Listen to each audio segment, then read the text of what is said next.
Selama puluhan tahun, kayaknya kita semua di Indonesia hidup dengan satu kepercayaan yang sama. Kalau lo mau hidup aman, terjamin, dan dapat respect dari calon mertua, golden ticketnya adalah kerja jadi PNS atau di BUMN. Itu adalah simbol stabilitas, kerjaan yang paling aman di tengah gejolak ekonomi. Lo mungkin gak akan kaya dalam satu malam gitu, gak akan kaya cepet, tapi lo dapat janji kerjaan yang stabil dan lo bisa kerja sampai pensiun. Tapi menariknya, coba deh lo lihat apa yang terjadi di 2025 ini. Di Kementerian Keuangan, Menteri baru kita, Pak Purbaya, menyikat habis budaya kerja lama di Kemenkeu. Dia sidak ke kantor Bea Cukai, bikin hotline pengaduan publik yang udah diserbu 15.000 lebih laporan, dan gak segan ngancam mecat pegawai yang main-main. Di BUMN, aturannya lebih gila lagi. Tiba-tiba orang bule atau warga negara asing itu bisa jadi direksi, kayak yang terjadi di Garuda, BUMN raksasa sekelas Telkom. Direktur utamanya aja diimpor langsung dari pesaing utamanya, yaitu Excel Axiata. Bank-bank besar juga lagi di pressure abis-abisan. Katanya penyerapan 55 triliun di Bank Mandiri udah habis.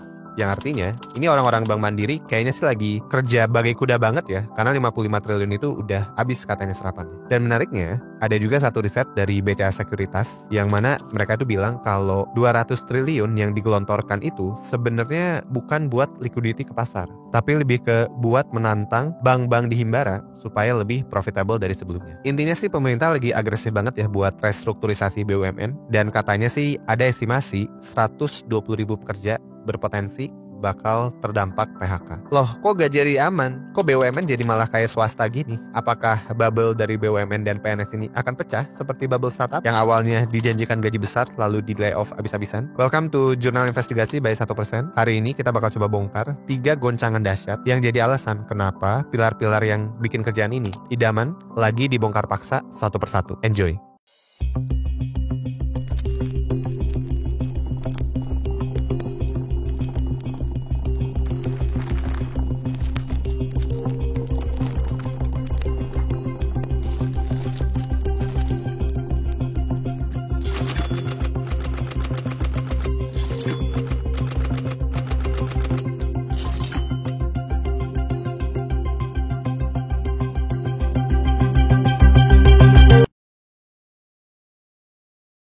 Goncangan pertama terjadi di pilar yang paling dibanggain, yaitu Badan Usaha Milik Negara alias BUMN. Mitos lama yang bilang BUMN itu adalah entitas yang geraknya lambat, terlindungi, dan jadi semacam ekosistem tertutup buat orang lokal, itu sebenarnya sekarang lagi dihancurkan. Kenapa? Karena pemerintah sekarang lagi memprioritaskan daya saing global di atas sentimen nasionalis. Dan ini punya 3 konsekuensi langsung yang harus lo tahu. Pertama, warga asing bisa punya jenjang karir di BUMN. Contoh paling kasat mata adalah penunjukan 2 warga negara asing, Balagopal Kunduvara dan juga Neil Raymond Mills, ke jajaran direksi Garuda Indonesia. Ini sinyal yang jelas banget ya. Tujuannya buat manfaatin pengalaman luar biasa kedua orang ini ya di standar bisnis global. Buat karyawan BUMN yang ambisius, ini sinyal yang sebenarnya tuh bikin cemas. Kenapa? Karena ya lo nggak lagi bersaing sama teman sangkatan lo sekarang. Lo sekarang bersaing sama eksekutif global yang pengalamannya mungkin udah lebih luas dan lebih lama dari lo. Mimpi buat jadi seorang manajer di BUMN mungkin bakal makin susah dicapai karena persaingannya juga bakal semakin ketat gitu sama orang-orang luar. Kedua, BUMN merekrut pimpinan perusahaan pesaing di sektor swasta. Contoh paling gokil dan jadi omongan di mana-mana adalah penunjukan Dian Siswarini yang 1 dekade penuh jadi presiden direktur dan CEO Excel Axiata diangkat jadi direktur utama PT Telkom Indonesia. Bayangin ya, bos pesaing utama lo yang puluhan tahun lo lawan di pasar sekarang jadi bos lo. Ini bukan cuma ganti strategi ya sebenarnya. Ini adalah impor budaya korporat biar jadi lebih gesit kayak kompetitor. Karyawan lama yang biasa dengan cara BUMN yang santai, by procedure, sekarang dipaksa untuk ikut pola pikir swasta yang lebih agresif,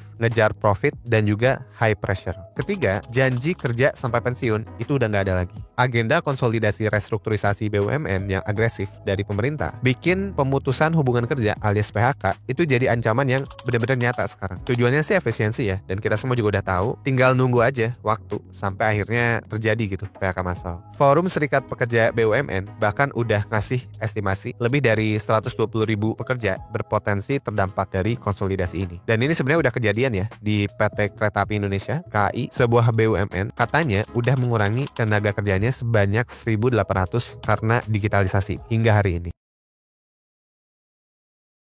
Goncangan kedua datang dari sistem budaya PNS. Stereotip PNS gabut yang kerjanya tuh nganggur atau santai, ini lagi dimatiin secara sistematis. Contoh paling ekstrim bisa kita lihat dari jantungnya negara, Kementerian Keuangan. Di bawah Menteri Keuangan baru, Pak Purbaya, gayanya tuh jadi lebih agresif dan juga lebih direct. Dua institusi negara yang paling vital, ada Dirjen Bea Cukai dan juga Dirjen Pajak, lagi disikat habis-habisan sama Pak Purbaya. Kemarin Pak Purbaya sempat viral gara-gara sidak ke kantor Dirjen Pajak. Dia nangkep basah seorang pegawai perempuan yang pas jam kerja itu malah asik olahraga gitu, main pound fit, dan lo juga bisa lihat ya berita dan videonya udah ada di mana-mana. Gak cuma itu, Pak Purbaya juga bikin hotline WhatsApp lapor Pak Purbaya, dan gak lama setelah diluncurin langsung diserbu 15.933 pesan aduan. Mayoritas sih soal keluhan perilaku pejabat bea cukai ya, dan gue yakin kayaknya jumlah laporannya per video ini diupload udah nambah sih ya, lebih dari 15.000. Respon Pak Purbaya ini sebenarnya jelas, dia bentuk tim khusus buat investigasi dan janji bakal sanksi berat orang-orang yang melanggar peraturan. Dia secara terbuka ngancam akan memecat setiap pejabat pajak atau bea cukai yang ditemukan menyimpang. Ancamannya Pak Purbaya pun juga sebenarnya gak main-main ya. Lo bisa coba lihat juga statement dia yang ini. Walaupun katanya memecat pegawai negeri susah, saya akan pecat, saya persulit hidupnya. Masa nongkrong di Starbucks berpakaian seragam, gak kira-kira lo. Bahkan kemarin gue sempat lihat ada video netizen yang sebel gitu, karena bapak-bapak Kemenkyu di Medan kelihatan santai-santai sambil makan. Buat gue sih sebenarnya ini lucu ya, karena ya di satu sisi masyarakat jadi lebih proaktif ngelaporin ke Pak Purbaya, tapi di sisi lain ini bisa jadi cukup risky dan menimbulkan kesalahpahaman juga sih ya, karena ya bisa jadi sebenarnya ini si bapak-bapak Kemenkyu cuma lagi makan siang gitu ya di jam istirahat, which is itu kan sebenarnya normal ya, makan siang di jam istirahat. Tapi intinya yang dilakuin Pak Purbaya ini sebenarnya cukup game changer. Kalau dulu pejabat itu yang punya kuasa ya atas publik, tapi sekarang setiap warga negara dengan smartphone adalah pengawas yang potensial. Ini bikin kerjaan itu jadi super stres dan lo harus defensif ya, dan ini nggak bisa main-main lagi. Dan matinya PNS gabut ini gak cuma terjadi di Kemenkyu, ini juga terjadi di semua lini aparatur sipil negara atau ASN. Pemerintah memang baru aja nerapin kenaikan gaji PNS sebesar 8% sampai 12%, yang mana ini kalau kita lihat dari luar itu bagus ya, ada kenaikan gaji. Secara resmi, narasi pemerintah adalah kenaikan ini terikat sama sistem total reward baru. Tujuannya itu jelas ya, ngasih imbalan buat kinerja dan mendorong profesionalisme. Ini sebenarnya cara halus ya buat bilang kalau kompensasi itu bukan lagi soal senioritas, tapi soal produktivitas. Jadi kalau lo kagak produktif meskipun lo senior, ya lo gak akan dapat bonus gitu, gak akan dapat reward. Tapi kalau kita coba baca dari kacamata makro, ini bisa jadi ada agenda kedua. Ada yang bilang ini bisa jadi semacam quantitative easing terselubung. Ini adalah cara halus dalam tanda kutip ya, pemerintah buat nyuntik duit ekonomi biar belanja retail jalan. Mirip kayak stimulus 200 triliun yang disuntik Pak Purbaya ke bank-bank himbara. Yang artinya sebenarnya ini bisa jadi pedang bermata dua. Di satu sisi ini bisa menjadi rayuan yang menarik ya buat menuntut kinerja yang lebih tinggi di para orang-orang BUMN atau PNS. Tapi di sisi lain, ini adalah alat dalam tanda kutip kebijakan ekonomi buat ngebantu pertumbuhan. Tapi sebenarnya intinya tetap sama. Era duduk diem di tempat atau gabut terus dapat duit itu udah selesai. Lo nggak bisa lagi cuma hadir tapi nggak kerja. Bakal ada peraturan baru ya yang lo bisa coba lihat juga di layar, yang secara eksplisit tuh bilang kalau fleksibilitas kerja atau WFH itu tuh sebenarnya bukan hak para PNS. Itu adalah hak istimewa yang bisa aja dicabut kalau kinerja lo itu jelek, dan tujuannya itu buat tingkatin produktivitas ya, bukan buat kenyamanan. Jadi ya selamat datang ya di era baru PNS, kerja bagai kuda, diawasi publik 24/7, lo bener-bener harus jaim, dan bayaran lo sangat tergantung sama hasil kerja lo. Oke guys, sebelum lanjut gue mau ngasih tahu info buat lo yang lagi ngerasa bingung, ngerasa stuck sama hidup akhir-akhir ini. Entah itu soal karir, pendidikan, hubungan, keluarga, pernikahan, atau hal-hal personal lainnya. Sekarang 1% tuh nyediain psikotes premium. Di dalam psikotes premium ada berbagai pilihan tes yang dirancang buat ngebantu lo lebih paham siapa sih diri lo sebenarnya, supaya lo bisa ngambil keputusan hidup lo dengan lebih baik. Psikotes ini tuh ngegabungin berbagai jenis tes psikologi profesional. Jadi setiap lo beli, lo bakal dapet beberapa psikotes, disatuin reportnya jadi puluhan halaman untuk hasil yang akurat dan personal. Lo bisa baca puluhan halaman ini, dan yang paling keren, kalau lo nggak ngerti atau lo ada pertanyaan, lo bisa dapet insight lanjutan lewat konsultasi bareng expert dari 1%, langsung berdasarkan hasil tes lo. Langsung aja kunjungi 1.bio/psikotespremium buat info lebih lanjut.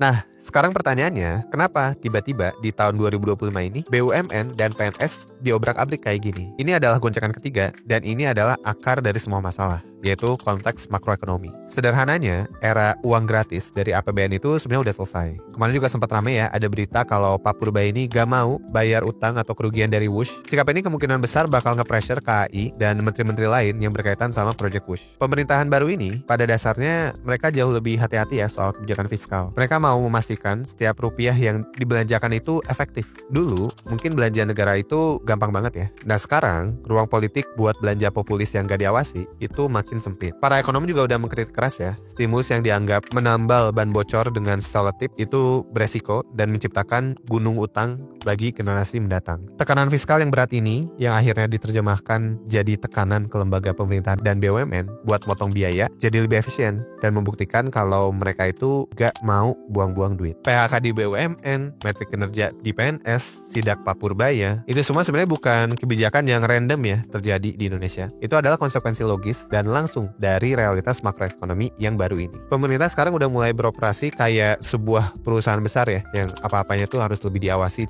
secara ketat. Kementerian, PNS, dan juga BUMN itu nggak lagi cuma dilihat sebagai penyedia layanan publik. Mereka sekarang dilihat sebagai cost center, pusat biaya atau profit center, pusat laba. Di bawah logika baru ini, departemen yang kagak efisien itu bakal direstrukturisasi. Lini bisnis yang kagak menguntungkan itu bakal dipotong, dan karyawan yang kagak produktif itu bakal diberhentikan. At the end of the day, buat lo angkatan 2025 yang sekarang masih cari kerja, PNS dan BUMN yang dulu udah kagak ada lagi. Apa yang terjadi sekarang adalah sebuah kesepakatan baru yang jujur aja jauh lebih gak menarik dari sebelum-sebelumnya. Lo bakal dapat tekanan yang tinggi dan ketidakamanan yang sama kayak di sektor swasta. Tapi lo belum tentu dapat imbalan gaji yang tinggi atau kelincahan organisasi yang setara kayak di swasta. Stabilitas yang dulu jadi hal menarik juga sekarang udah mulai perlahan hilang ya, sedikit demi sedikit. Pilihan lo sekarang bukan lagi antara pekerjaan swasta yang beresiko atau pekerjaan publik yang aman. Pilihan lo sekarang adalah antara memilih pekerjaan beresiko mana yang mau lo ambil. Jadi kalau lo udah prepare nih mau masuk ke BUMN atau ke PNS, silakan ya, tapi siap-siap mental. Ini bukan lagi tempat buat cari kerjaan santai atau pelabuhan yang aman gitu ya buat lo. Gimana menurut lo?